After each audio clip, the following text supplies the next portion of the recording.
ചിലർ അങ്ങനെയാണ്. ചേർന്ന് നിൽക്കുന്ന സമയം വളരെ കുറവായിരിക്കും. എന്നാൽ ആ ഓർമ്മകളെന്നും എപ്പോഴും മായാത്തതായിരിക്കും. അങ്ങനെയുള്ളവരെ ഒരിക്കലും പിരിയരുത്. ചിലരുണ്ട്, അവർ ഒരിക്കലും നമ്മുടേതാകില്ല. പക്ഷേ അവരെ നഷ്ടപ്പെടുന്നത് നമുക്കൊട്ടും സഹിക്കുകയുമില്ല. അത് വല്ലാത്തൊരു വേദനയാണ്. അല്ലെങ്കിലും സന്തോഷങ്ങൾക്ക് ആയുസ് കുറവാണ്. കാരണം ഒന്ന് ചിരിച്ചു തുടങ്ങുമ്പോഴേക്ക് ഞെട്ടറ്റ് വീഴുന്ന ചില ഇലകൾ പോലെയാണ്. കൂടുതൽ സന്തോഷിക്കാൻ കഴിയില്ല. പ്രതികരിക്കുന്നില്ല എന്ന് കരുതി ഒന്നും മനസ്സിലാക്കുന്നില്ല എന്ന് കരുതേണ്ട. ക്ഷമയോളം വലിയൊരു വിശ്വാസവും മൗനത്തോളം വലിയൊരു ആയുധവും എന്നിൽ നിന്നും അവശേഷിക്കുന്നത് കൊണ്ട് മാത്രം ഞാൻ ഞാനായി തന്നെ ഇന്നും നിലകൊള്ളുന്നു.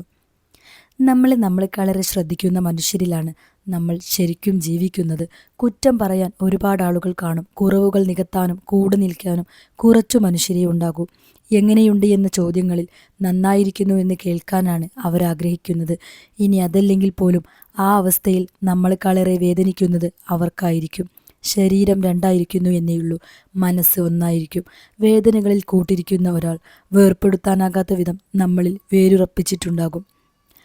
അവഗണിക്കപ്പെട്ട ഓരോ മനുഷ്യരുടെ ജീവിതത്തിലും അവർ സ്നേഹിച്ച മനുഷ്യർക്ക് സ്നേഹിക്കാനും പരിഗണിക്കാനും മറ്റൊരാളുണ്ടായിരിക്കും. ആ ഒരാളുടെ സാന്നിധ്യം തിരിച്ചറിഞ്ഞാൽ തന്നെ അവിടെ നിന്ന് പിന്മാറുക.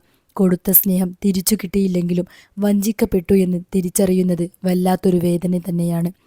നിങ്ങൾക്ക് വേണ്ടി സമയം കണ്ടെത്തുന്ന, നിങ്ങളോട് സത്യസന്ധമായി നിങ്ങളെ ചോയ്സുകളാക്കാതെ ജീവിക്കുന്ന മനുഷ്യരോടൊപ്പമായിരിക്കുക. നിങ്ങൾക്ക് സങ്കടങ്ങളുണ്ടാവില്ല. ഒന്നും പ്രതീക്ഷിക്കാതെ എല്ലാം നഷ്ടപ്പെട്ട ഒരാളുടെ കൂടെ നിൽക്കുക. അവരുടെ ജീവിതത്തിൽ എന്തെങ്കിലും നേടിയെടുക്കാൻ സഹായിക്കുക. അങ്ങനെ അവരുടെ സന്തോഷം നിറഞ്ഞ കണ്ണീരിന് പിന്നിലും നമ്മളൊരു കാരണക്കാരാവുക. എന്നതിലുപരി എന്ത് നന്മയാണ് നമുക്ക് അവർക്കായി ചെയ്യാനുള്ളത്? എല്ലാം ഉള്ളവരുടെ കൂടെ നിന്ന് സന്തോഷിക്കുമ്പോഴല്ല, ഒന്നുമില്ലാത്തവരെ കൈപ്പിടിച്ചുയർത്തി അവരുടെ സന്തോഷത്തിൽ പങ്കുചേരുമ്പോഴാണ് നമ്മുടെയൊക്കെ ജീവിതത്തിന് അർത്ഥമുണ്ടാകുന്നത്.